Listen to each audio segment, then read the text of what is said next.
Indigenous people here for welcoming us onto Treaty 6 territory. It's a pleasure to be here at MacEwan University as well. Thank you, Madam President.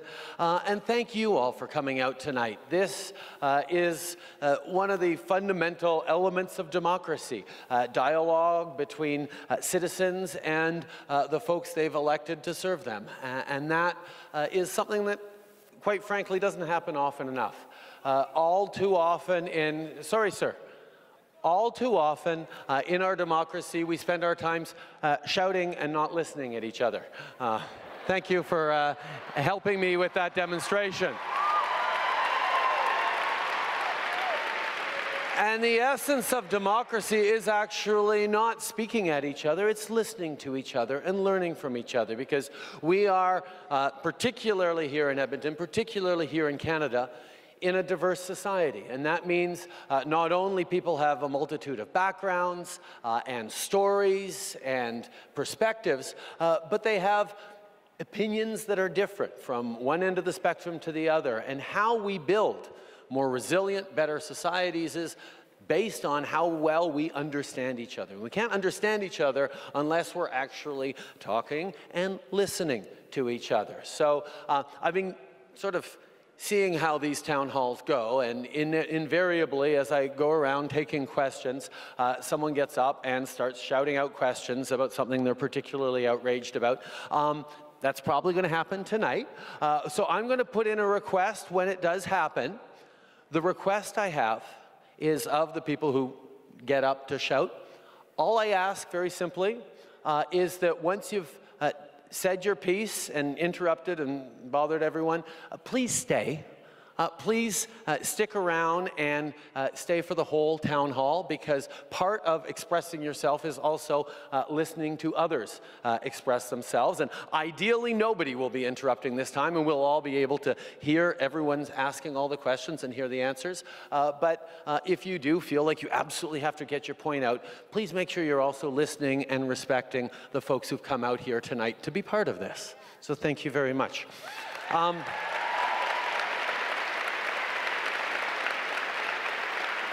Now, these town halls have been built as an opportunity to talk about the economy, and if we have questions on the economy, I'll be happy to talk about them. Obviously, we've been working very, very hard over the past couple of years to try and grow the economy, to make sure that we're giving people the kind of support they need to succeed. But there's a whole bunch of issues that I know are on people's minds. I've seen it over the past few weeks in the other town halls, and I look forward to taking questions.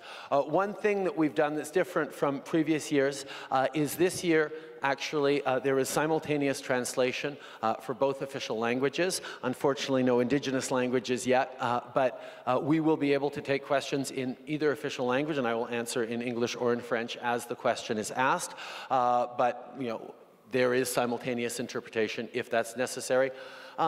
Other than that, let's just have a wonderful evening. I'm going to start taking questions, work my way around the room, and try to get as many as I can. I'll try and keep my answers short. I'm not really very good at that, but I will work on keeping my answers short, and if you keep your questions short, we should be able to get through as many questions as we can tonight. So thank you very much for coming out tonight. I'm really looking forward to this. And I'm going to start with a question from this section here. You, miss. We'll just get a mic over to you.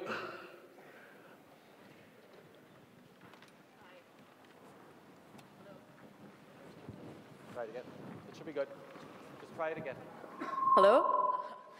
Thank you for the opportunity. I'd just like to know your response to why thousands of people from certain nationalities, like Iranians, who have lived here, studied, worked, paid taxes, and made their families and chose Canada as their home now, are undergoing some certain secret security checks, or that's the rumor, or their applications are just paused to be processed for their permanent residency. These people already passed all the security checks when they entered Canada, and they met the eligibility requirements, but now their career opportunities or their access to services is being affected by the situation, and all the response they get is just silence. So what is your take on it? Well, thank you very much for the question. Canada is really, really lucky in one particular, well, many different aspects, but one in particular these days that's highlighted is that Canadians are almost universally positively inclined towards immigration. We know that immigration is a source of strength and resilience and growth for our communities, and that's a wonderful thing we should be very, very proud of. It's also, and it's something that comes from the fact that every successive wave and generation of immigrants to this country, refugees, have been successful in contributing and creating this extraordinary society we have now. One of the big responsibilities I have, or any Prime Minister has, is to make sure that people stay positively inclined towards immigration. And that means making sure that even as the world changes, as pressures come up, we never compromise on security. It means that we have a strong immigration system that applies the rules fairly and evenly across the board, and that we make that immigration system work efficiently so that people can succeed and engage. Over the past years, particularly under the previous government, there was a certain underinvestment in immigration, particularly when it came to processing times and backlogs. And over the past 2 years, we have significantly invested in shortening wait times. Spousal reunification was up around 24, 36 months. We've got it back down under 12 months now in most cases. We've really looked at accelerating many of the processes. We're also trying to bring in systems that means once you have your immigration system in, you can actually follow your papers and you can follow the progress they're taking, so you don't feel like, as you say, it's just a black hole. You may hear something 12 months from now, you may not hear anything. We want people to be more able to follow along. So we're making improvements to the system. I can tell you that there is no specific community being targeted, but of course we take security issues very seriously, and our security agencies and intelligence agencies will follow up on cases and situations that there are concerns with. But in all things, we are working to improve, accelerate, and make our immigration system better, not just at processing people, but leading them to succeed when they're here in Canada. So thank you for your patience and thank you for your question. Question from the back here. You, ma'am, with the red kerchief. Yeah, sorry. Yes. Sorry, the question's coming, mic's coming to you.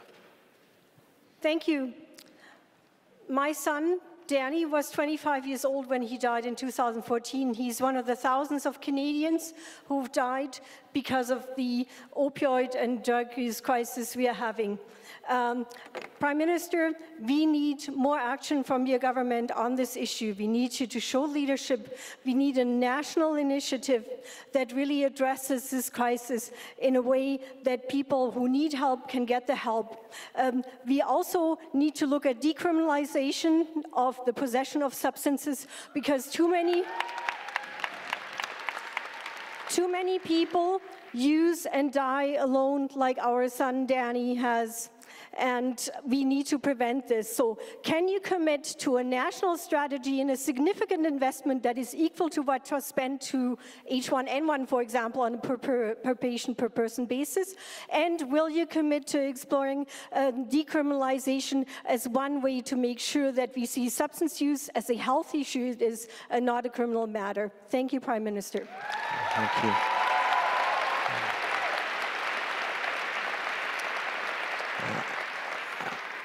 I first want to thank you for being here tonight and for sharing that story and telling us about Danny.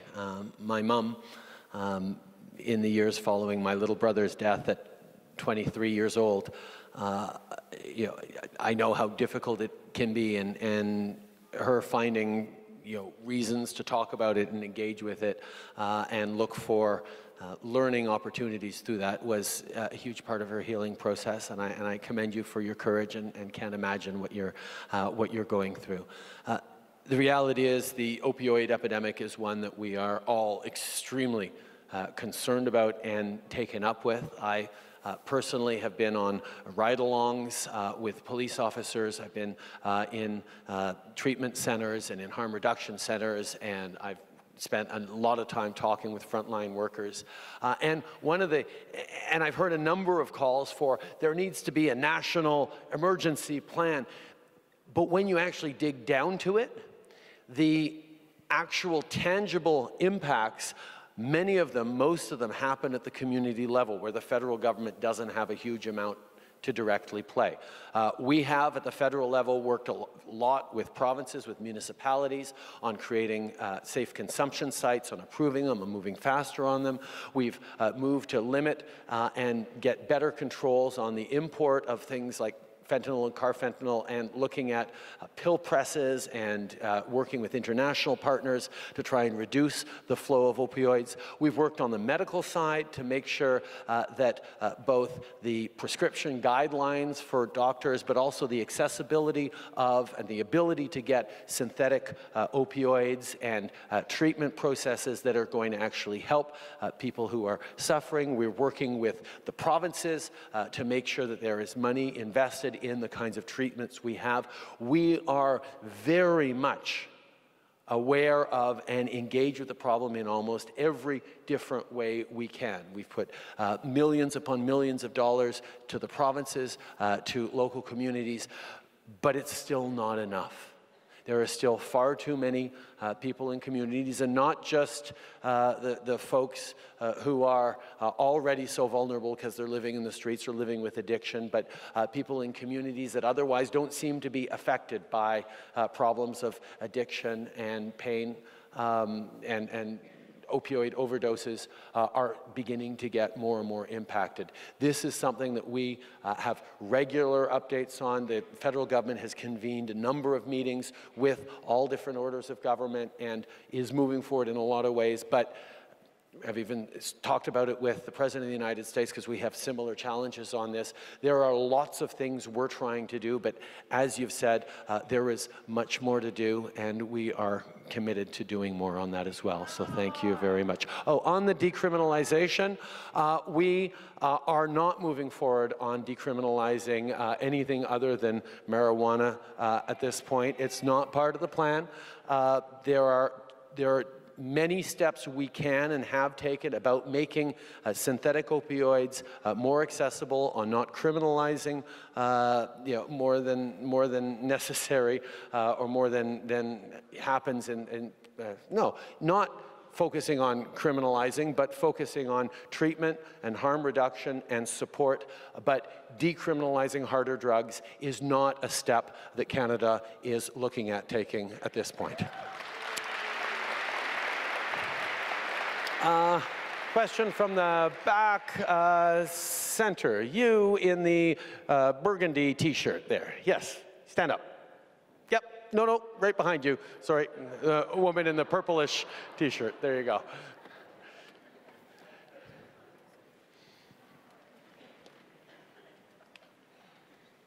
Thank you.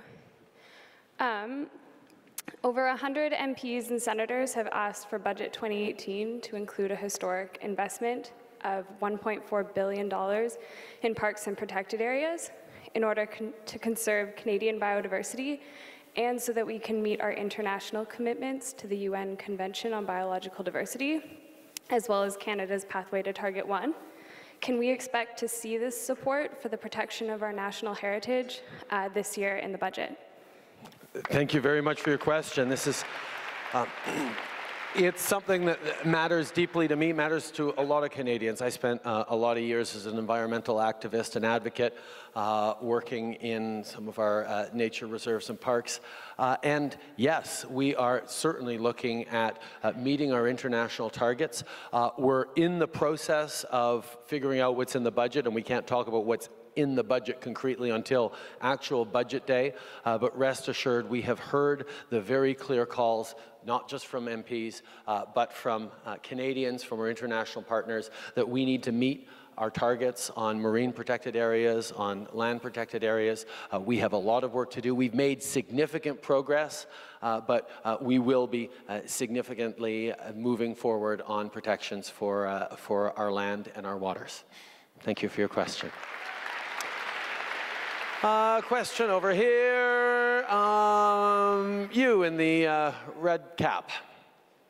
Oh, is that the red cap? I think it is? Okay. Shh, be nice. Diversity of views. Go ahead, sir. I just want to thank you for coming in the first place. I didn't think, it's a little heckling out here, so appreciate you coming.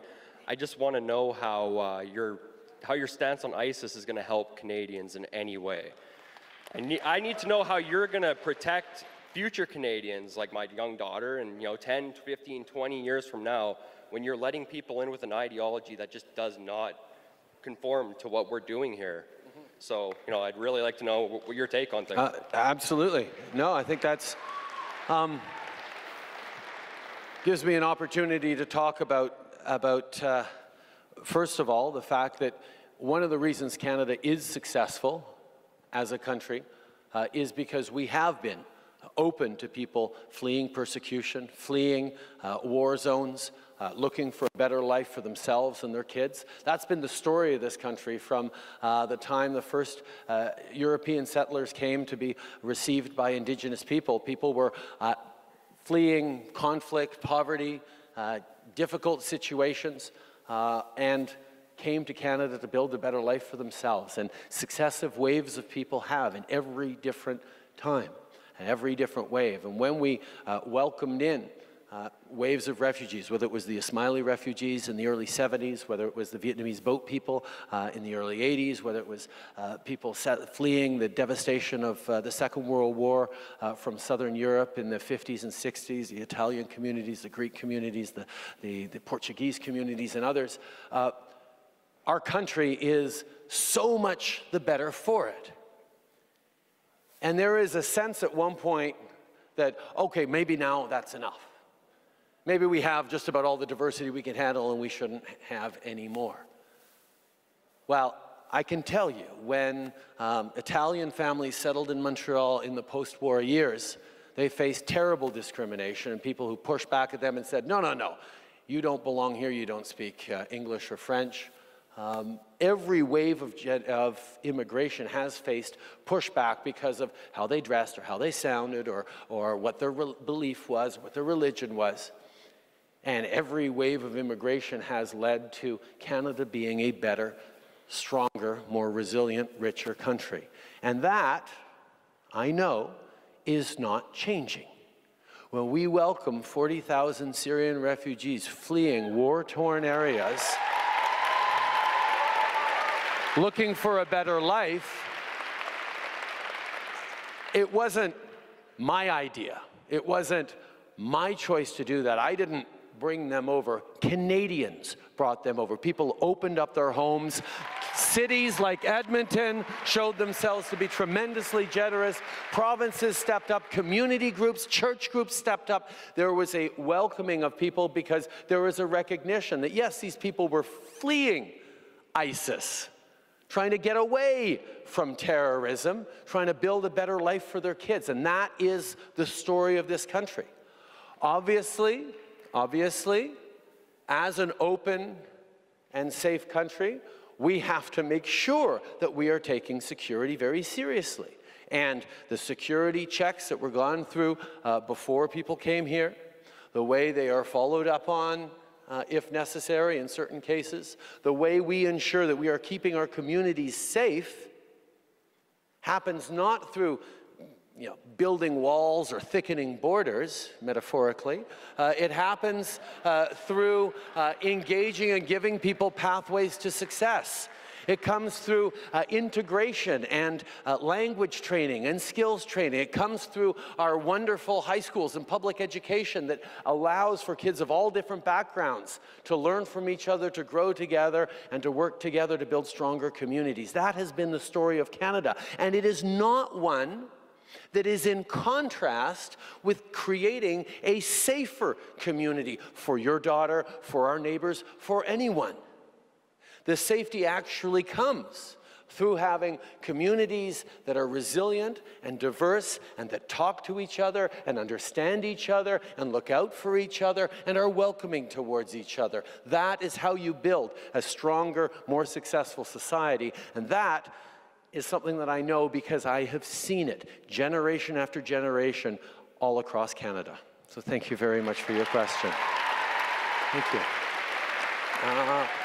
Question over here. Here we go, from the strong, resilient Indigenous woman. I just want to say hi for being here. I'm going to try to be, like, not emotional. You speak a lot about honoring Indigenous people.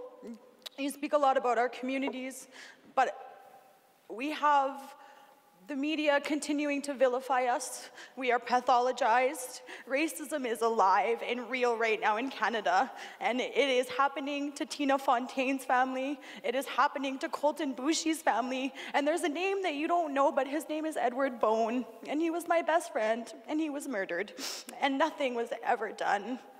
So what are you going to do for our communities? Because I don't see you doing a lot, and that kind of hurts my heart. And you speak a lot, but I need your actions to honor that. Because in our culture, it's very important to honor our words, and I don't see you doing that.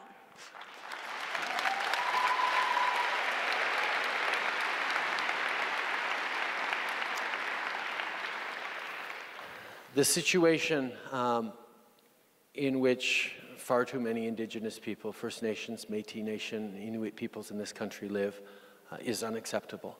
The racism, the discrimination, the fear, the marginalization, the pattern of deliberate institutional systemic neglect that has gone for centuries is unacceptable and is, quite frankly, a direct contrast to how most Canadians like to think of our country as being a country of good guys, of generous, open, thoughtful, people lecturing on human rights around the world, when we have for decades, for generations, for centuries, not only ignored the reality of First Peoples in this country, but have actively participated in the attempts at assimilation, the attempts at erasing their identities, the attempts at marginalizing them completely. And that is something that has gone on for generations. We are now at the beginning of a path of reconciliation, of transforming our society. And it's not because, again, the federal government decided, okay, it's time to do this, or Indigenous communities said, okay, it's time to do this. It's because non-Indigenous Canadians, like folks in this room, have spoken up clearly to say it's time. It's enough. Enough of this shame that is Canada's, that we are not acknowledging, that we are not dealing with, that we are not working with. So the path of reconciliation is, by necessity, a long one that has many, many steps to it. There is the governance step of recognizing what a nation-to-nation relationship truly is, of empowering political organizations and governance so that Indigenous communities can actually become in control of their own future, their own paths, their own young people, their own healthcare systems, their own communities, in a way that respects language, culture, traditions, and the extraordinary richness of that culture that we should all be learning from instead of marginalizing. So there's massive changes on the governance side. But there are also concrete, real challenges on the services side. Boil water advisories on reserves across the country that have to end. And we are committed to ending them within 5 years, which means by March of 2021. We need to move forward on making sure that there is no gap in Indigenous education, that a young person in an Indigenous community gets the same quality, the same amount of funding, if not more, that any kid in any provincial system across the country get. If not, it's not fair. We need to make sure that child and family services across the country don't keep scooping up kids from Indigenous communities and putting them in foster homes.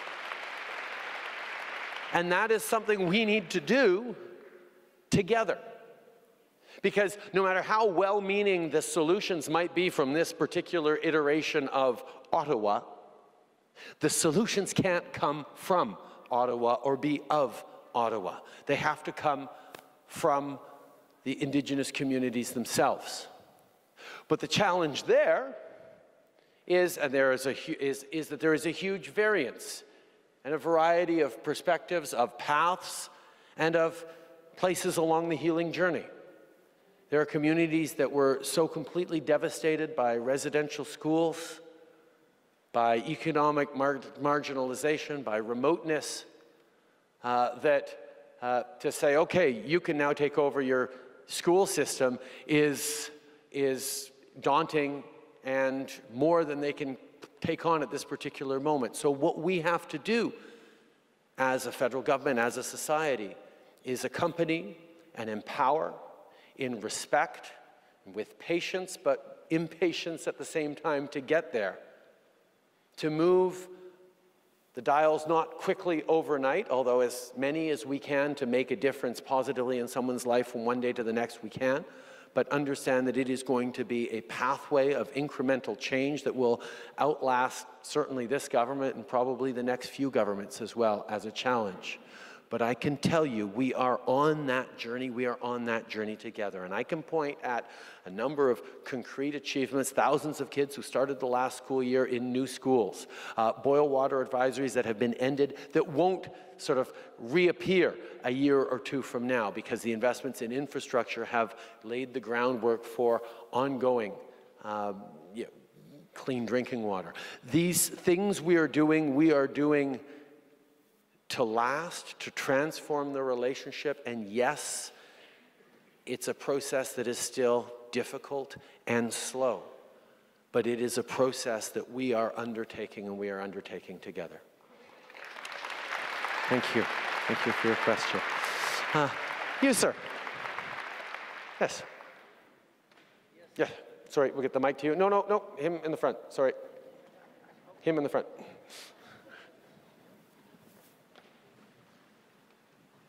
Good evening, Justin.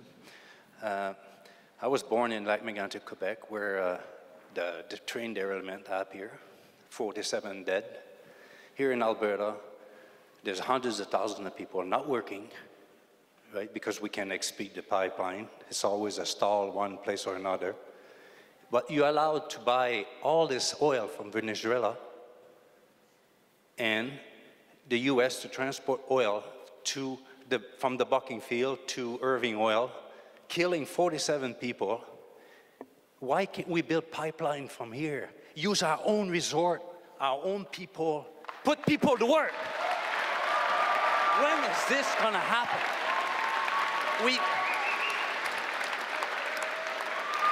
The oil company are building refineries here, they're building trucks, they're doing everything, and we get everything built in Korea, in China, and everywhere, and are we laying people? Sorry, we've got someone asking a question here, so please, go ahead. And we're laying all kinds of people. And we get this oil company, they building plant, they get everything built in Korea. We build a bridge in town here, it's built in Korea, 2 years late, $20 million worth of repair on welding, where there's a shop that laid off hundreds of people.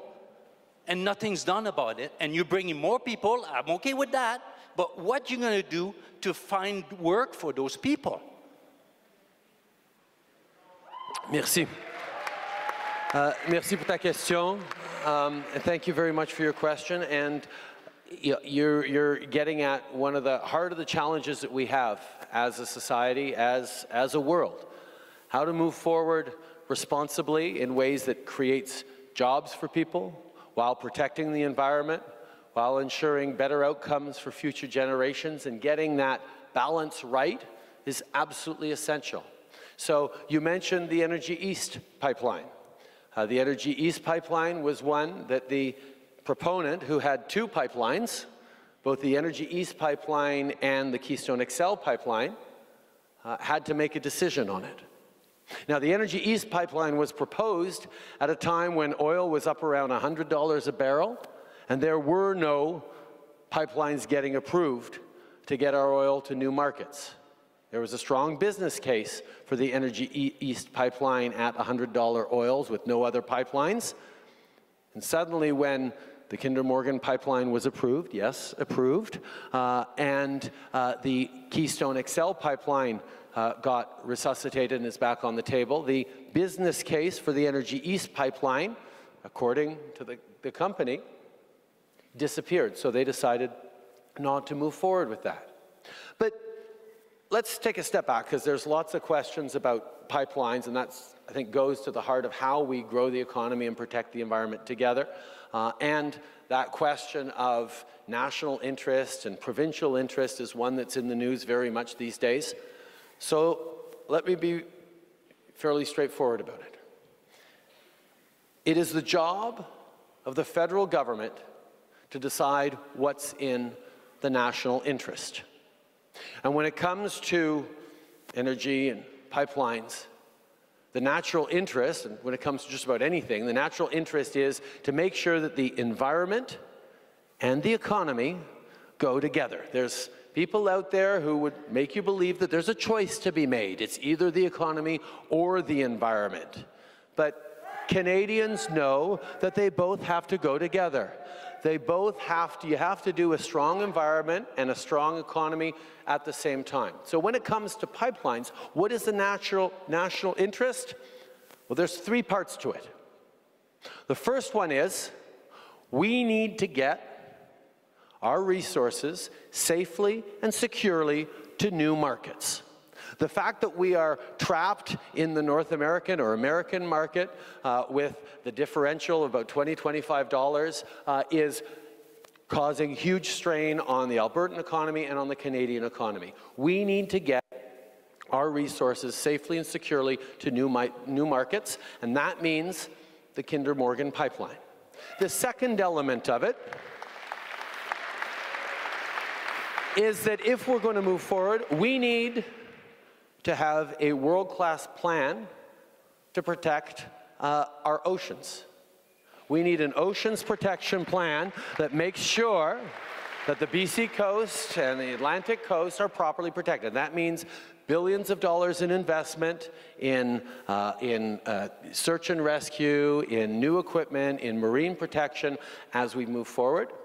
And the third thing we need is a plan to reduce carbon emissions and fight climate change. So those are the three elements of the national interest: safe and secure pipelines to new markets, reduction in carbon emissions, and a world-class protection of our oceans. You cannot have any one of them unless you have all three of them. That's what this government gets, and that's what we will stand up for. We will grow the economy in a safe and responsible way. We will protect the environment in a long-term sustainable way, and we will protect our oceans. We are doing all those three things together because we know that that is the only way forward, and that is what Canadians expect. Merci beaucoup, monsieur, pour votre question. Thank you very much. Next question. You, sir, in the back. You, sir, in the back. Yes, with the medals. Thank you very much for being here, sir. I'm speaking basically to the veterans lump sum debacle option. You spoke earlier of listening to people. Does it seem that you've listened or heard the veterans that you've spoken to?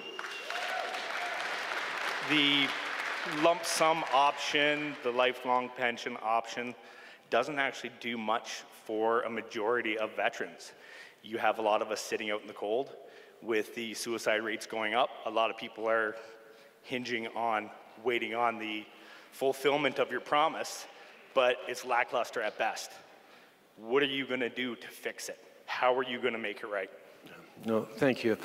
Thank you for being here. Thank you for your question. And thank you for your service. Canada owes a sacred obligation to anyone who puts their life, their well-being, their family's well-being on the line to serve their country. And I thank you for that. And I have pledged, and I did pledge, and I will continue to pledge, that we need to do right by you. Now, the changes that we've made to our support for veterans are based around recognizing where things went wrong before. In the past, the way the government worked with its veterans is a lump sum payment. They would give our veterans a check and say, thank you very much, this is what you get for the terrible injury you've sustained. Here's your money. Now don't bother us anymore, we've fulfilled our responsibility towards you. Obviously that is not the way to actually care and honor someone for their service. So what we have done over the past years, and past many years, is build a system of support for veterans that involves PTSD training, support for caregivers and families, that involves making sure that there's access to the kinds of healing supports, the kind of training to get back into the job market, all the different options that are out there, that there are different paths and support on an ongoing basis instead of just washing your hands and walking away. Now, what we've done with the new long-term disability pensions, or the pensions for life, is recognized that our most severely injured veterans who will not be able to go back into the workforce, who will not be able to find any new jobs, who will have the kinds of injuries that prevent them from ever being able to get an income on their own, need the most support, need the greatest amount of care, and that's what we've returned to with our new veterans program, the veterans support. For the most vulnerable, most disabled, most catastrophically injured veterans, we are focusing most of our efforts on them.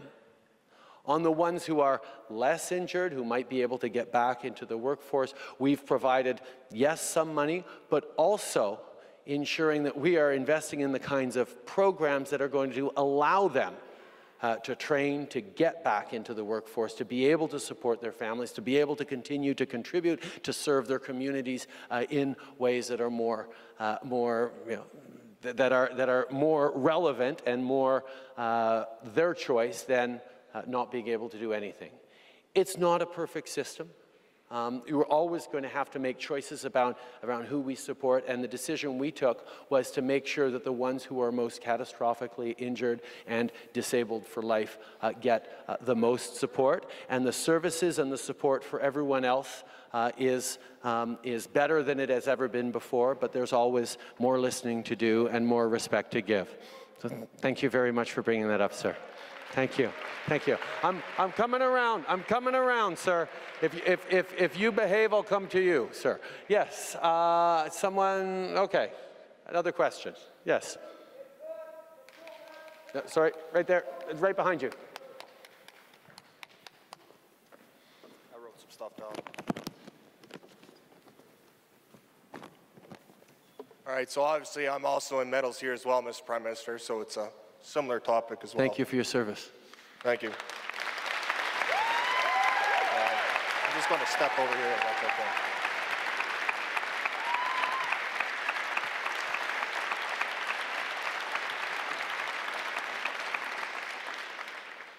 My name is Brock Blaschuk. I'm a retired corporal with the Princess Patricia Canadian Light Infantry out of here in Edmonton, 1st Battalion.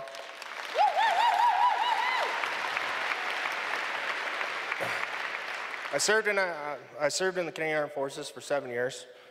I deployed in Afghanistan back in 2009 until April 3rd, where I was obviously severely wounded by a roadside bomb or improvised explosive. As you can see, I've lost my left leg. I have 58% soft tissue loss and 88% nerve damage on my right leg. Back in August 24th, 2015, you made the promise, and I'll quote it here, "No veteran will be forced to fight their own government for the support and compensation they have earned." Yet you are still currently in a legal battle with veterans regarding equal support and compensation to their peers. As you can tell, we have two standard of veterans who fought in the same war. The ones prior to 2006 and the ones after 2006. There are two standards. one on the old Pension Act and one under this new lump sum or soon-to-be lifetime pension option. Which, by the way, Mr. Prime Minister, by what you just said here, through my own determination, I'm still at work, so technically, by what you said just a little while ago, I don't qualify for.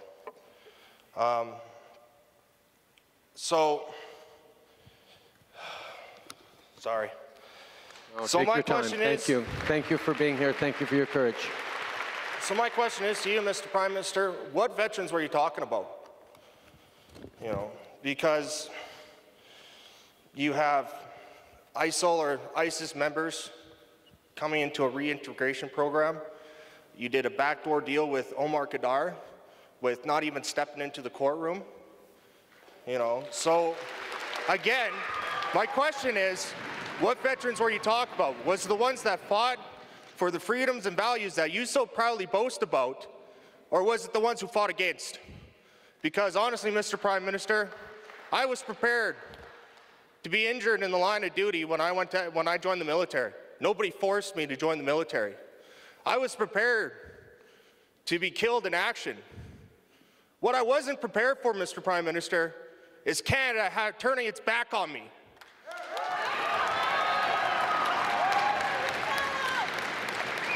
So which veteran was it that you were talking about? Thank you, sir. Thank you for your passion and your strength and being here today to share this justifiable frustration and anger with me and with all of us here.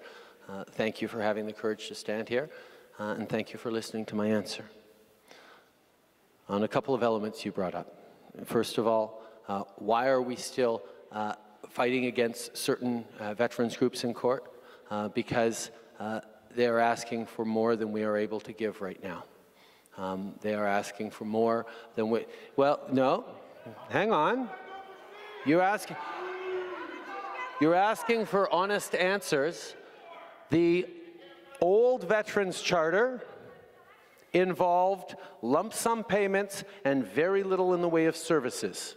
We have significantly invested in services, rehabilitation, support, investments in training, in support for caregivers and families that have gone a long way towards improving the quality of life and outcomes for veterans. And we cannot return to the amount of money that was given before without accounting for the money invested in services for veterans. And what I know from veterans I've spoken to is nobody wants, after having served their country with valor and honor and sacrifice, to have their government say, here's your check, now don't bother us anymore. We need to support you through the course of your life with the things that you need, with the things that your family needs for it. And that is at the heart of the new veterans approach that we have, that you will see more details on in the budget coming forward. So I get that. Now, you also brought up a couple of other issues. The issue of ISIL fighters and the issue of Omar Khadr.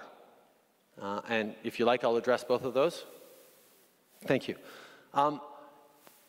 There are about 60 people who have returned from places like Syria and other places in the Middle East suspected of having fought with Daesh or ISIL. Those folks are being monitored and watched and accounted for by our intelligence agencies, by our security agencies. In fact, 2 of those people have been brought up on charges. Under the previous government, which, according to some of you, was a lot tougher on these sorts of things, there were also about 60 people under surveillance, or at least known to our intelligence agencies over many years. None of them had ever been brought up on charges, so we've at least moved forward a little bit on that.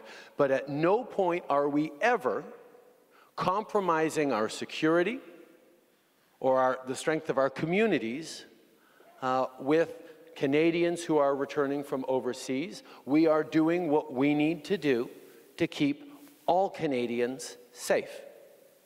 Now, on the issue of Omar Khadr, It's an issue that a lot of people are really frustrated about, and I count myself to be one of them. We made a significant payment to Omar Khadr. If we had continued to fight in court, it could have been $30 or $40 million of payment and costs. Every single dollar of that is money that could or should have been spent on veterans, on school programs, on kids, on health, on any number of other things. Except that money serves a very clear purpose. And it's not about anything that Omar Khadr might have done or didn't do. It doesn't have anything to do with what they did. It has everything to do with what the Canadian government did or didn't do. The Canadian government,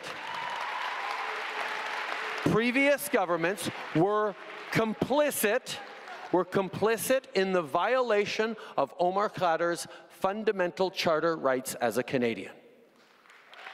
Now, in Canada, we don't believe in torture, no matter what crimes you might have committed, no matter how unpopular or unpleasant you may be. It is not allowed and not right and not in keeping with Canadian values to allow anyone to be tortured. And yet, previous governments allowed a Canadian citizen to be tortured. And the fact, excuse me, sorry, sir, I'm in the middle of answering a question. Why are you disrespecting everyone here, including this gentleman who has served and who's standing here asking a question? Yes, sir. Tell you what, I'll make you a deal. If you stop shouting at me, sir, I will give you the microphone, and you can ask the question into the microphone. Will that make you happy, sir? No, I'll give you a microphone, sir. Yes, okay. Sir, you're shouting at me and interrupting me while I'm trying to answer this gentleman's question to get me to answer this gentleman's question. Okay, guys, respect him. Okay. So, the fact that we're angry about that payment to Omar Khadr is a good thing, because no future government should ever think it's okay to allow someone to be tortured, no matter how unpopular they were. And future governments will be held to account by Canadians, because that is not a payment that ever should have had to be made, and certainly we shouldn't have had to pay more. So thank you, sir, for your question. I sense we're going to have to agree to disagree on this one, but I think everyone here can agree that we thank you for your service and are sorry for your sacrifice and wish you all the very best in your coming years and the challenges ahead. Thank you. You, young man, you've been very patient. Yes. What are you going to do for future Albertans? What am I going to do for future Albertans? Yes. Yes. Ah. Well,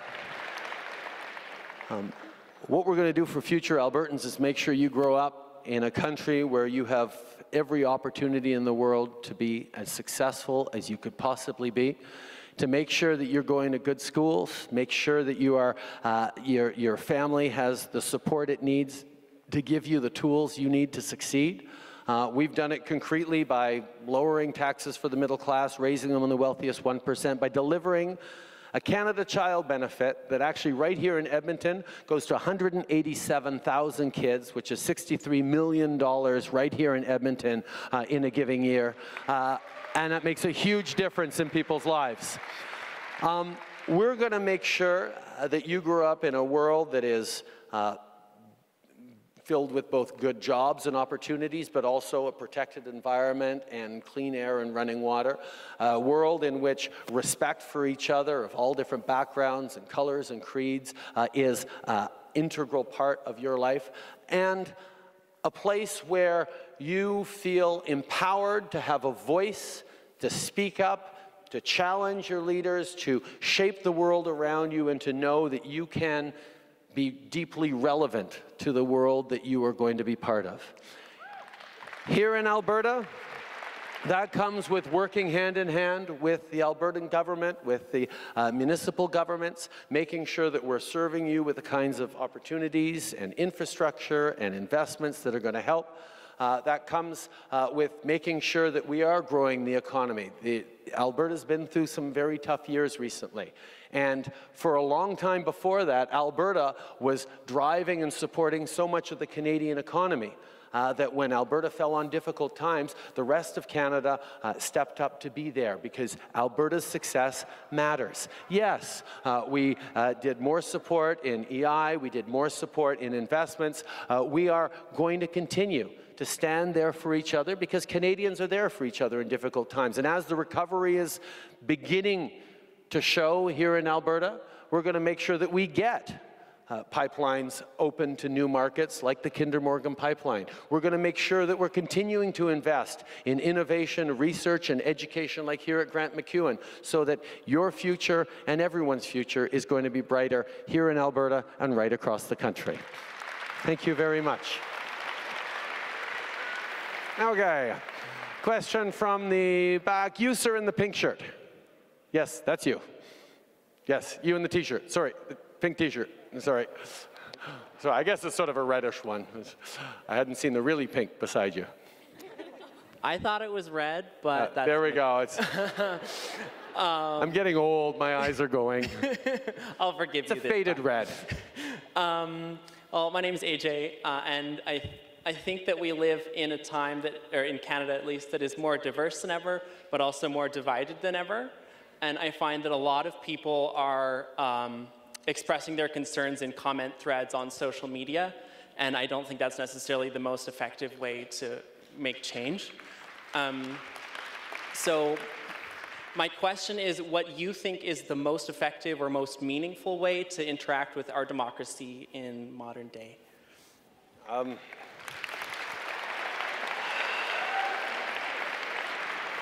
I think the answers will vary for everyone, but I think everyone asking the question of themselves.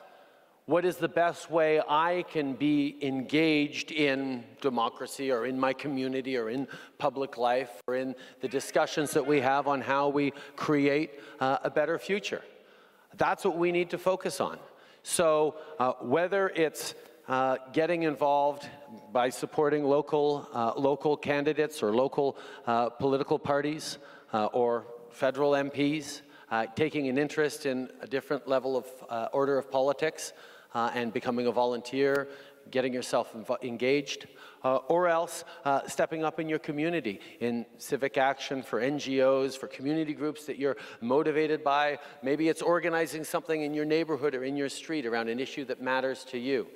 I think the key to our success as a society, not alone as a democracy, is the capacity for every citizen to feel like they have the tools to influence and shape and be listened to within our community, to be valued within our community. And at the same time as we have more and more tools to connect with each other, it's easy to feel overwhelmed and that the individual doesn't actually matter. And that's where choosing to be an active citizen, volunteering after work or after school, getting involved in a cause that matters, charitable givings, looking for ways of shaping and impacting the community around you, which might be politics, which might not, but probably isn't contributing to the community by posting on comment threads. Tangible impacts in the world around you can make a huge difference. And the more individual citizens feel empowered to actually shape and influence the world around you, the better off our society will be. So how you might choose to get involved might be different from how someone else will choose to get involved.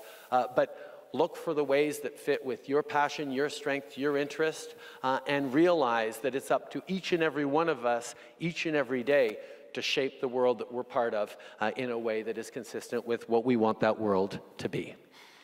Thank you very much. I want a question from the back there.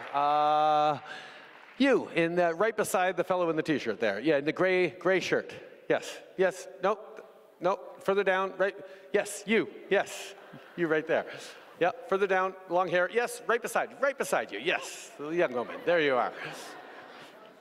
Thank you so much for being here. I sort of have a two-tiered question, and it's gonna divert a little bit from what everyone's talked about. I really want to target healthcare and ask you about that. So my question, like the first part of it, so there's patients that are suffering from rare diseases, and they often face a lot of difficulty getting access to clinical trials, and even more so in Canada. Pharmaceutical companies are not incentivized to come to Canada for these trials, but orphan drug frameworks allow companies to fast-track drug development to help these patients. So why necessarily did the Liberal government abandon the orphan drug framework, and what are you going to do to help these individuals?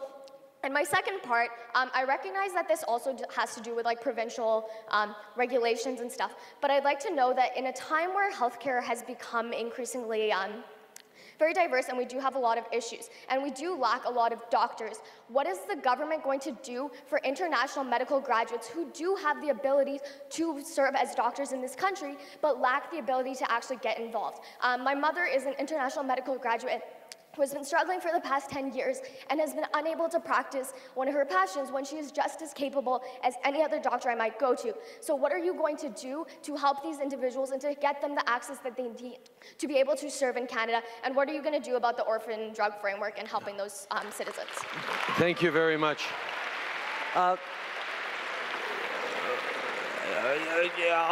On the second point, you bring up one that is absolutely essential. It's not good enough for us to just be welcoming and bringing over people from around the world to contribute. We have to make sure that they actually have the capacity to contribute what they can and what they want and what they are trained to do. We need to do a much better job of credential recognition. We need to do a much better job of updating and confirming and fine-tuning the skills so that they're at a level Canadian playing field. At the federal level, we don't have as many tools, although there are things that we have and can do in terms of reaching out proactively to people who are coming to Canada, who are in the immigration queue, so that they know what courses they need to take, what language abilities they need to have, how to demonstrate that their skills are at a level that will allow them to integrate into the workforce.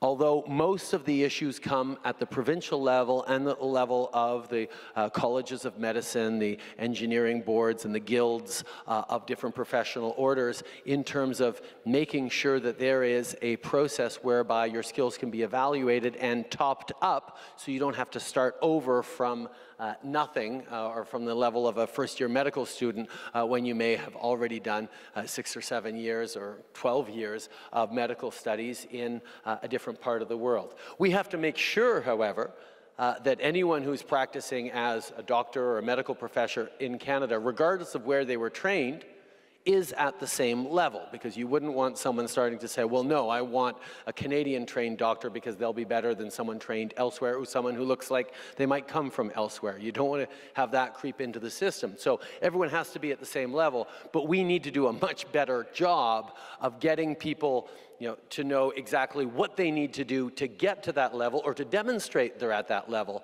so they can contribute as quickly as possible. Because someone who's a medical professional who's come here and not working as a medical professional, not only is a lack here, but we've taken that person away from the medical profession wherever they were around the world, and it's a net loss to the world that, quite frankly, Canada doesn't want to be responsible for. On the issue of orphan drugs, I wouldn't want to mislead you. I'm not as up on the file as I would like to be, so I will tell you that right now. I can answer you directly. I do know that we've been investing massive amounts in research, and we've been recognizing how much there are opportunities for companies that are looking for a population that does a better job of reflecting the entire planet and all the diversity of the planet, that are looking at opportunities here in Canada. But there is more to do, obviously, as you've highlighted, and I will follow up on that afterwards. Thank you very much.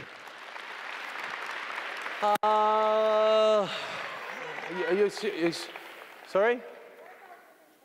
What about human trafficking? Yes, would you like, here, okay, well, you've been very patient. Here, get a mic to you.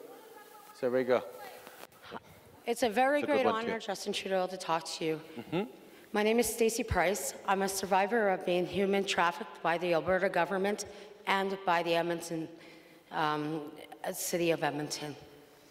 And I was wondering what's your view on that, of what I just said? I think human trafficking is wrong and terrible, and if you have experienced human trafficking, I am terribly sorry, and we need to do a better job of making sure that nobody goes through what you suffered through. The level of responsibility that various governments have had and municipal... Government, nothing. Okay. I've been dealing with this for 7 years. Okay. What I will make sure we do is we take your name afterwards, and we will follow up on your case, and we'll see what we can do to help specifically. It sounds like there's a very specific issue and question in here, and I pledge to you that we will follow up with you and see what can be done in your case. Okay? Thank you very much. Thank you. Thank you. Okay. You. I just want to thank you for being here, and thank you for giving us an opportunity to be heard. We're here standing in a post-secondary institution, and I myself am a post-secondary student. And I would like to be, I think I speak correctly when I say most post-secondary students are feeling exploited of how they're getting their degree. We pay a lot of tuition. Most post-secondary students are coming out of...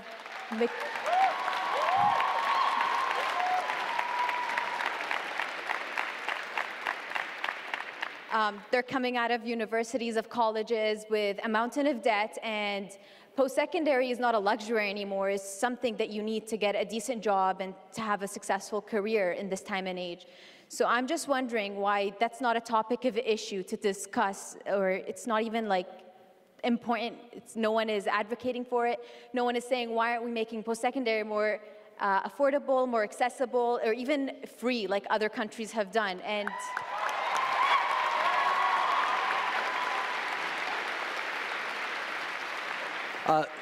Thank you very much for your question. First of all, it is something that we are talking about and we have taken significant action on.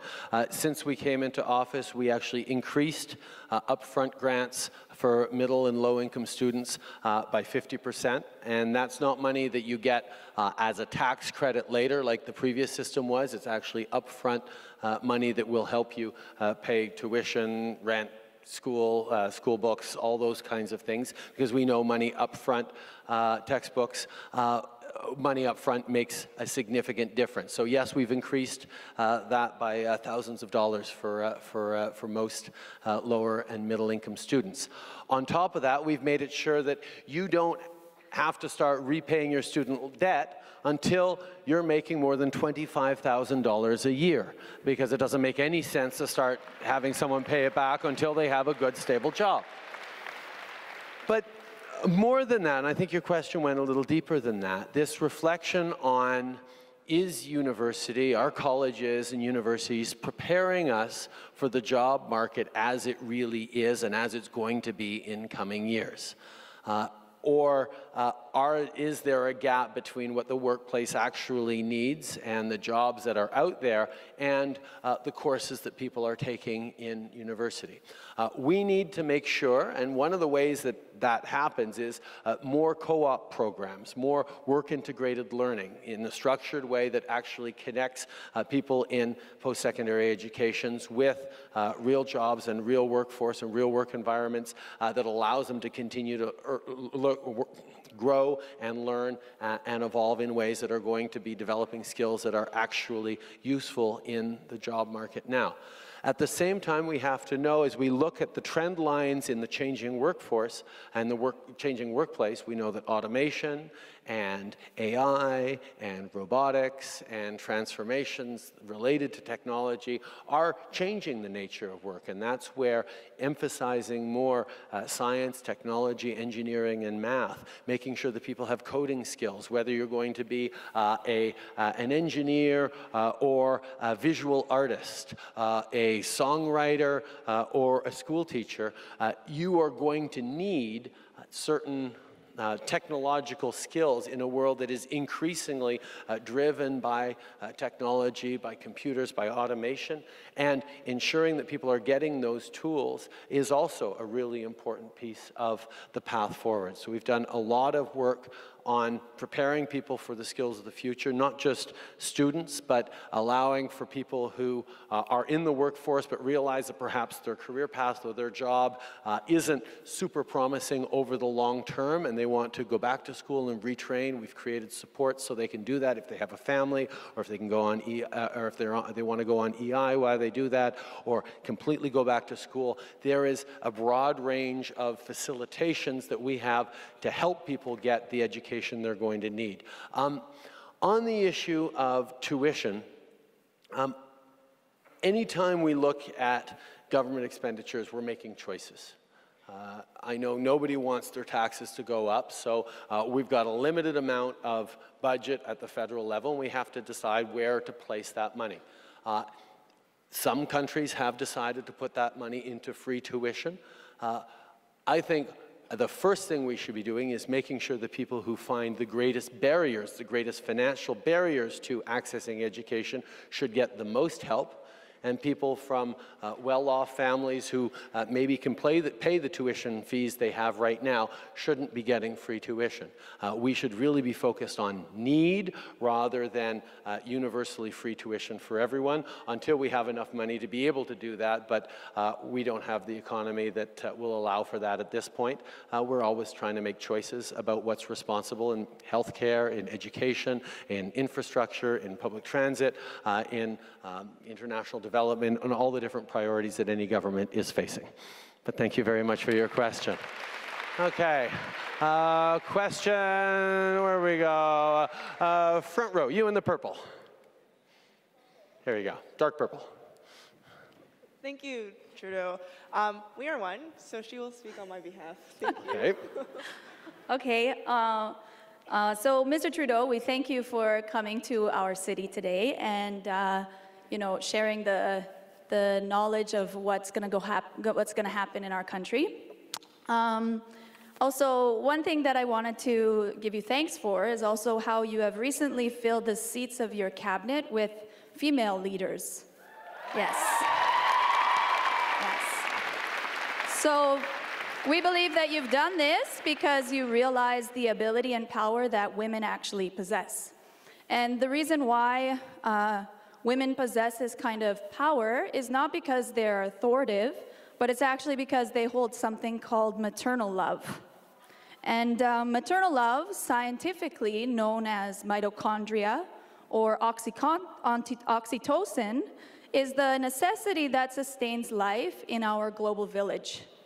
And actually, this kind of love is a love that puts others ahead of themselves, like a mother cares for her children. If the economy is filled with women, our society will truly develop beautifully. And that's honestly what every country needs. Yes.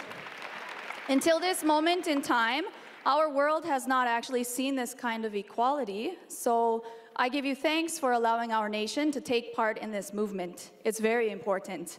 Actually, our world today is deteriorating in love. There's more wars going on, more hatred going on. Even churches are also deteriorating.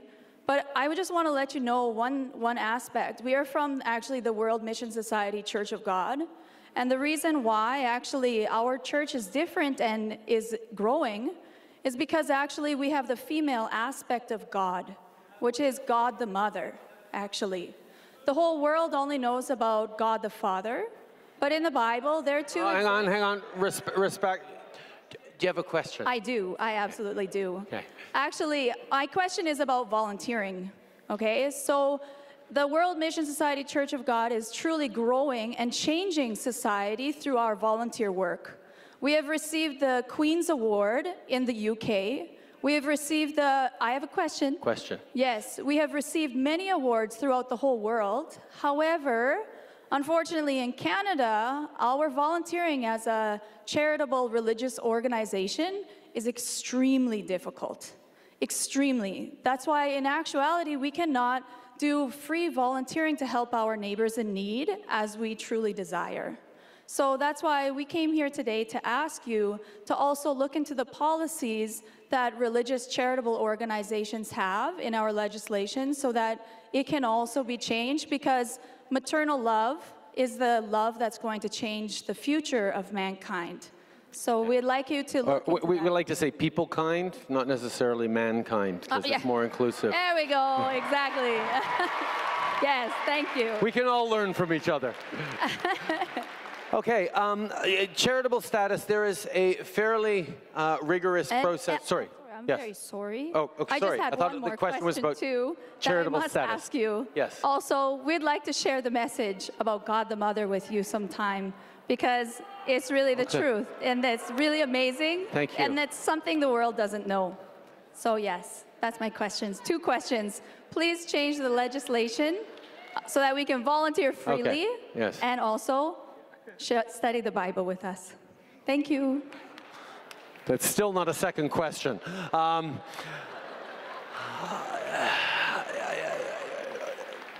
First of all, on charitable organizations, we have a fairly rigorous structure around making sure that organizations that are charitable organizations qualify for charitable status and get to keep that charitable status. One of the challenges that we'd seen in the past was a question around political involvement and perhaps losing charitable status because of political involvement, and that's something that we've committed to looking into and to trying to repair, because if someone is an anti-poverty activist or charity, they shouldn't be accused of doing politics just because they're saying there should be less poor kids in our schools showing up without breakfast. We need to make sure that whether it's religious organizations or charitable organizations, that they are free to impact and shape the world around them, as so many have done. So thank you for bringing it up, and I wish you and your organization all the best. Thank you for highlighting the importance of gender balance, of empowering women, of reducing barriers for women. This is something that I have made important to me, and I'm glad to see so many people responding to it, because making sure that women have an opportunity to succeed in a welcoming and harassment-free workplace, the women have access to promotions and a career path that is as easy as for men, is not just about doing the right thing, it's about doing the smart thing. It's about empowering people to actually succeed in their lives, but it's also about allowing people to bring their diverse perspectives to bear. Having a gender-balanced cabinet has actually led to much better and deeper conversations, because, yes, I don't know that I'd go as far as you did in some of the things you said, but I definitely value the extraordinary, thoughtful and different perspectives that women bring in organizations, in any organization, to make better decisions. So that's why we're going to continue to promote gender diversity, gender balance, and equality. We'll have a lot more to say about that in the upcoming budget and in our G7 leadership, which Canada is presiding over this year. Thank you very much for your question. You, sir. I'm coming around. I'm coming around. Yes, here you go. I'm a small business owner, and the last number I heard, thank you. Thank you. Well, you're at the heart of our economy. Thanks. Last I heard, 80% of the economy is made up of small business. So my partners and I have been very fortunate to be blessed with great staff, to be honest with you, and we currently employ roughly 50 people. I know small business owners or business owners get a lot of flack about corporate greed or things that go on, but I know I speak for a lot of small business owners when I say that we'd rather hire people than drive fancy cars or have, country properties out, It's not about that, right? I personally feel a great deal of success in being able to hire people because although we're paying corporate tax, the staff are paying tax as well. So with the changing CPP, EI, payroll taxes, all the changes in the tax codes that are up and coming, I'm curious about how that's going to affect small business. Of course, I know more tax means probably less profit, and less profit is you need profit in order to hire people to reinvest. So I'm kind of concerned about that. So my question is, basically, the strategies that are currently employed, in my opinion, seem to limit the opportunity for employers to hire people. And what I would really want to know is, what is the government really doing to help small business or help the labor market and bridge the gap between business owners and the labor market, because that's what's really important to grow this economy. Thank you. No, thank you. Thank you for your question, and thank you for your incredibly hard work as a small business owner. You're absolutely right. Small businesses are the heart of our economy. They employ more Canadians. They create more growth in our communities across the country than just about anywhere else and anyone else. And what you do really, really matters in terms of hiring, in terms of creating opportunities in your community and across the country. There's a number of things that we've done and we're looking at around small businesses. First of all, I don't know if you noticed, but we lowered your taxes as a small business. We have lowered the taxes down to 10% this year, and as of next January 1st, they'll be down to 9% as a small business tax rate. And that, for any profitable small business, is very good news. And we've done that across the board for 100% of small businesses. I'm getting to payroll in a second, okay? You may have remembered there was conversations we had in the fall around that small business tax rate, where we actually made a couple of changes because we had seen, and it has been seen, that in our system, we had a system that encouraged the wealthiest individuals to use private corporations or small businesses as a way of getting out of paying as much of a tax rate as middle-class people were, and we didn't think that was fair. So we made a couple of changes that asked the wealthiest to pay their fair share of taxes, while at the same time lowering taxes for the vast, vast, vast majority of small businesses that don't use tax loopholes and just hire people and work very, very hard.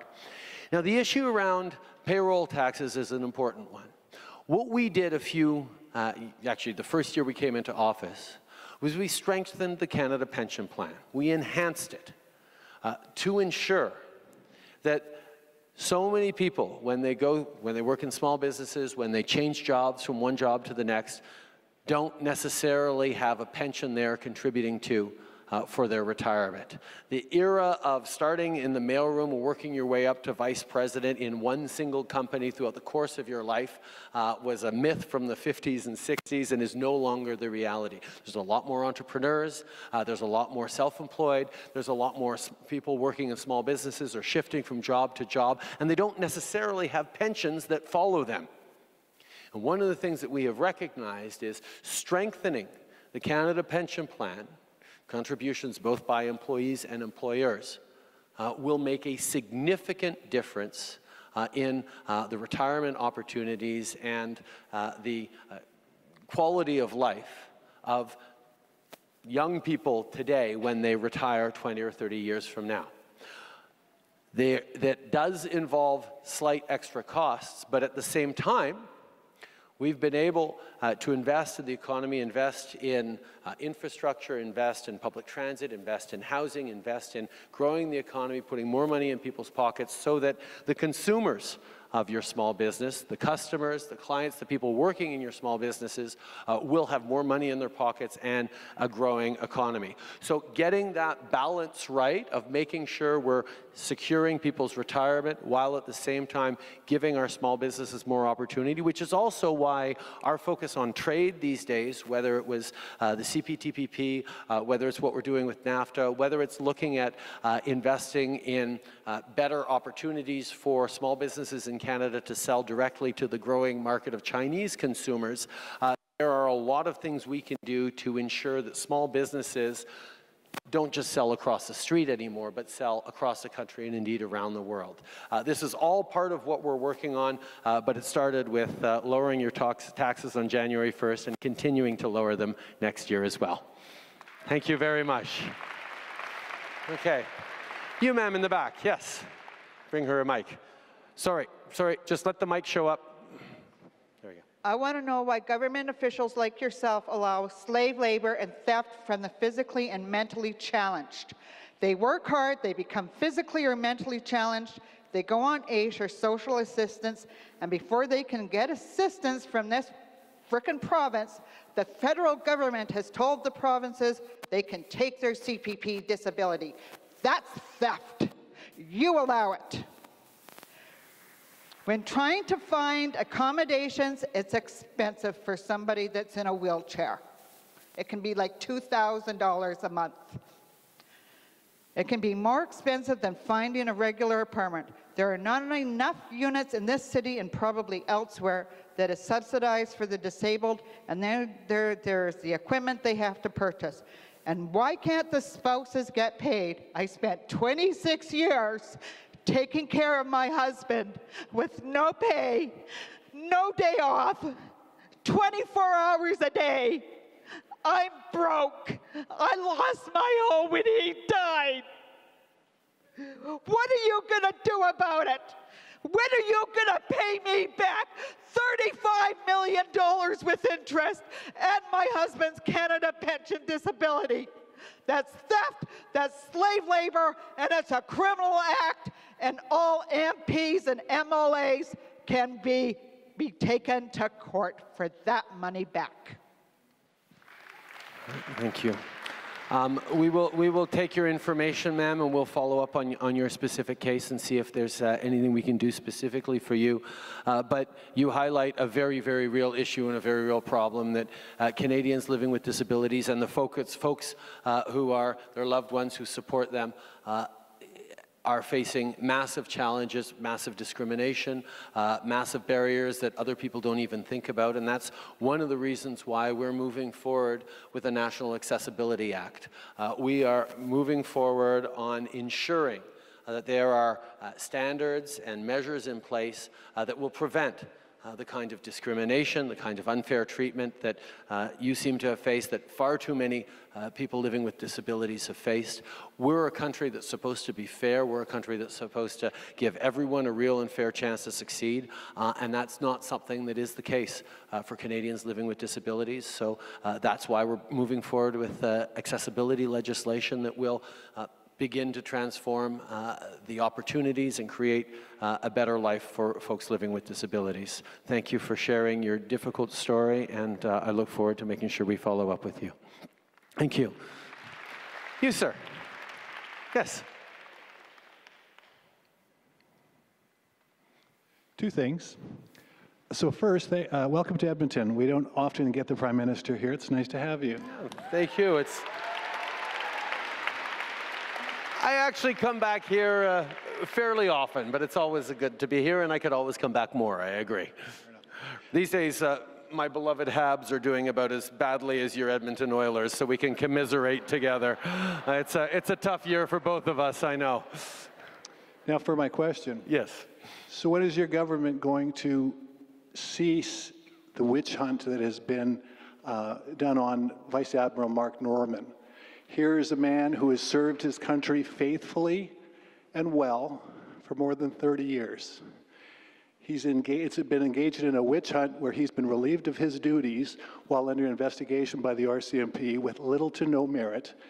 In reality, for something that happens in yours and every other cabinet virtually every day. Now, I recall someone else who was under investigation by the ethics commissioner who didn't lose his job. So how can you help me understand the difference, Mr. Prime Minister?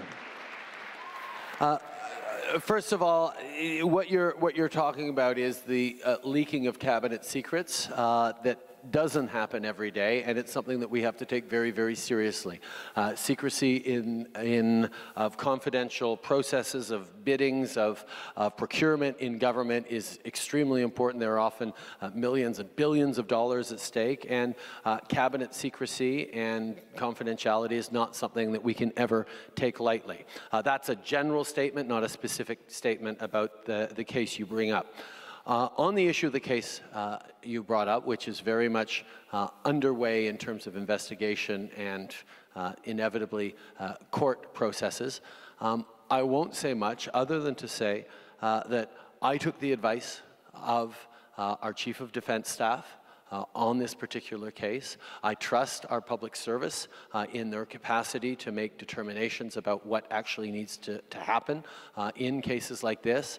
And I don't think that political interference in the rigorous decision-making process that went into choosing to move on a case like this would have made anything better in this particular case. I trust our security and intelligence professionals, and we followed their advice in this case, like we do in just about every case.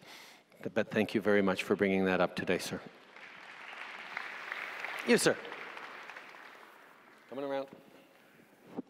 Hello, my name is Raymond Bowe, and I've been a federal employee at Edmonton's Corrections Canada Men's Prison for 33 years. I've put up with harassment, discrimination, threats, and intimidation not only by staff, but by inmates, dirty investigations, administration staff lying on investigations because the people being invested. I was outed on the very first day that I started working there by a guy who sexually assaulted me when I was 14 years old with another guy. He told them that I was gay, so every single inmate and the staff and the institution have been on my case ever since. It has cost the federal government, my insurance company, as well as my doctor's subsidy program and myself, $1.2 million for 15 years of prescription drugs to deal with my psoriasis on my body. I've given your staff a memory stick with over 10,000 pages of documentation. I have witnesses who will verify, okay? There's also pictures of what my body's looked like over the last 15 years. And my question is this class action that's going to come up, am I going to be included into it? Because I feel like I've given my life and I do not feel proud to be a Canadian. Which class action are you referring to, sir? I have given my information to one of the people that I gave my coat to in that, and they will make sure that you get it. Please contact me. I will be more than happy to come to Ottawa to talk to your investigators, your team, or whatever, and I'm more than willing to go on a polygraph to show that I'm really telling the truth about the abuse that I put up with it at the institution. And you know Don Head, the Commissioner for Corrections, he knows full well what I have gone through. Thank you, sir, for sharing your difficult story with us. What you appear to have gone through is unacceptable, and certainly we've committed to improving the situations for all federal workers in corrections and elsewhere, but we will look specifically into your case and we will get back to you on that. Thank you, sir, for sharing that. Thank you for coming here tonight. Okay. Where are we going? You in the shiny sweatshirt. There we go. One second. Okay. Hi, thank you. In 2012, my grandpa was diagnosed with pancreatic cancer. He was diagnosed here in Canada, and he got told the treatment that he needed. He was then told that it would be minimum 6 months until he could be eligible to receive the treatment. Knowing he was left with less than a month to live, that was not an option for him. He and my grandma ended up moving to Seattle, Washington to receive the treatment he needed immediately. Receiving the treatment when he needed it allowed him to live for 2.5 more years than he would have lived if he stayed here in Canada. I'm all for universal health care because everyone should have the same right to health care, and no one should ever have to wonder if the job they have will allow them to afford their own health. However, I'm wondering what steps the government is willing to take to significantly lower the wait time for specific treatments that patients with devastating illnesses need and make more innovative treatments available like the United States has been able to offer. Thank you. First of all, I'm sorry for your loss. Secondly, as you know, I'm sure, the healthcare delivery in our country is governed by the provinces. The provinces make choices around where to spend their healthcare dollars and how to lay it out, but it happens under the oversight and the rules set in the Canada Health Act. And that means, yes, we have a universal healthcare service that does not look at how much you can pay or how much you have to pay or how much you need to pay, or it makes sure that healthcare is accessible to everyone, whether or not they can pay. That is one of the great strengths of our country, and it actually leads to lower per capita healthcare costs than they have in the United States, where there are millions of people who don't have healthcare. I don't think there's much disagreement that we have a better healthcare system than in the United States. But at the same time, I don't think there's much disagreement that there are improvements we need to make to our healthcare system. That's why in the recent signing of the health accords with all the provinces, we made specific investments for the first time ever in mental health, $5 billion over the next 10 years in mental health, which had never been done before, which is something that we absolutely need.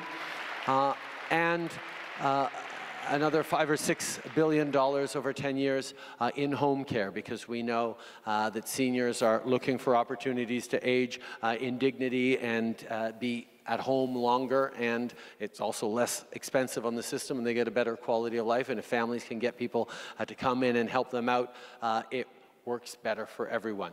But there's always more to be done in healthcare, and that's where healthcare innovation, access to new medications and new medicines, reducing wait times, improving clinics so people don't all end up in emergency rooms, and creating a better healthcare system needs to continue to be something that the provinces and the federal government continue to work on. I'm sorry for your loss, but this is something that we will continue to work on together and improve our system for all Canadians, not just for those who can afford to go get help elsewhere. Thank you very much. You, sir, in the blue t-shirt. Yes. Hang on, we'll get the mic to you right now. Yep, nope, you. Oh, sorry. Good evening, Mr. Trudeau. Okay, I'm Svigeli Giovanni. I'm a permanent resident of Canada. And, well, thank you so much for what you're doing for the whole European Union, what your government is doing, and for your commitment and for everything. Really, thank you so much. Well, I would like to ask a question and about the freedom of movement between Canada and European Union. I know probably now it's quite early to talking about that. What your government is probably planning to do for the future, and yeah, not only freedom of movement, but also I would like that you talk about the CETA. You know, yeah. Okay. Thank you so much. Sorry, my English would be better, but well, I'm too much nervous. That's okay. Thank you. Thank you for your question. Canada just signed CETA, and actually we just didn't sign it, we have now implemented it as we move forward. It's the Comprehensive Economic Trade Agreement between Canada and Europe. This is a very, very good piece of news because it means we have reduced or eliminated almost all of the barriers and tariffs between Canada and the European Union, which makes a market of about 500 million people that our small businesses, our consumers, our producers are going to be able to sell into Europe, and we're going to have access to European goods at lower prices as consumers. We believe that trade is really good and really important because it creates growth, but in the past, trade hasn't always created growth for everyone. Trade has helped multinationals, trade sometimes helps the country's bottom line or the wealthiest citizens within a country, but haven't always benefited workers, small business people, ordinary Canadians. That's why one of the things that we've been doing with trade deals is demanding a fresh look at them so that they actually fold in things like labor standards, environmental protections, gender expectations and standards as well, to ensure that the kinds of things that happen in trade deals actually benefit everyone and not just the few.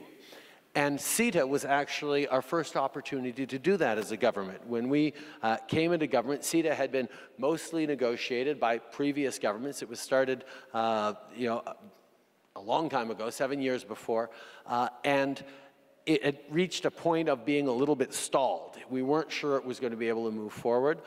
So we went to the European Union, we talked about what we actually needed to do, and the answer was to actually make it more progressive and do a better job of protecting the rights of individuals, the rights of governments to protect individuals, and environmental issues and labor issues. So we made it a better deal, and that's the kind of approach that we're taking both with trade with Asia and on the renegotiation of NAFTA.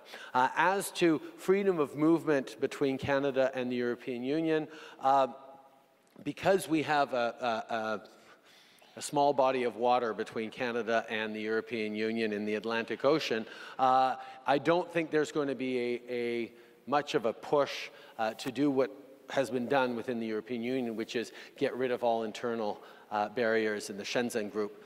So you actually don't have to break out your passport when you go between France and Italy, for example.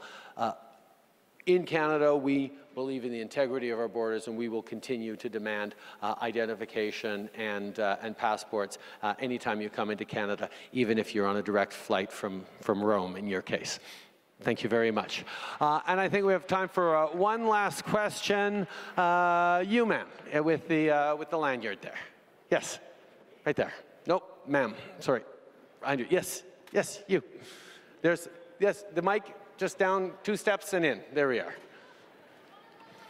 Last question, sir. Go ahead, my question is about electoral reform and what I can do. All right. And I would like to know what I can do as a regular citizen to help put some momentum behind your campaign promise.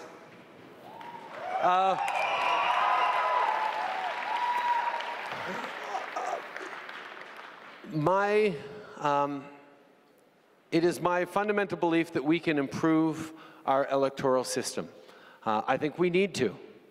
But I say improve it, not make it worse. And one of the things that I value the most, and I think we all value the most about Canada, is we listen to each other and we find common ground. And what we have as a political system with large parties that encompass within them diversity and differences of views and opinions is a need for people of all sorts of different backgrounds and perspectives to come together and learn from each other and listen to each other and figure out a path forward that is acceptable to large swaths of Canadians. That's what is incredibly strong about our political system. When we look at political systems that have proportional representation in one way or another, you have a fragmentation of the electorate into micro groups, into smaller packets of issues and opinions. And you have to create coalitions where a small group, to invent one that won't offend anyone, suppose we had a left-handed party. A party that was there to advocate so that every drawer in every kitchen had left-handed pair of scissors so that people could actually use them. That was out there advocating for the rights of lefties because they're marginalized in society, supposedly. They're not really. It's a hypothetical example. Don't send me angry letters because you're left-handed with the ink all smudged across the page because you can't write straight. Sorry, was that? Oh, no, I'm going to get in trouble for that one. You would have a number of seats in Parliament of people who would be accountable to that left-handed voice, and who knows what they think about on a broad range of other issues. But that specific issue got uplifted enough to focus and concentrate and get a few seats in our Parliament on that. So you would actually fragment the electorate instead of focusing on finding common ground. There's a longer explanation on this, but it is part of why I came to the conclusion, I've not been able to be swayed from it by anyone, that proportional representation of any sort would not be in Canada's best interest. My own there are people who feel strongly about that, but I disagree, because my role as Prime Minister is to look out for the best interests of Canada, and any changes to our electoral system will have far-reaching and long-term consequences. And I think as a step that I pushed and that I was hoping we would be able to move forward with was towards a ranked ballot where people would simply be able to pick their first, second, and third choice, or fourth and fifth choice, so that you never have to worry that voting for the party you really want to vote for won't inadvertently help the party you really don't want to get elected. But the debate is moot right now.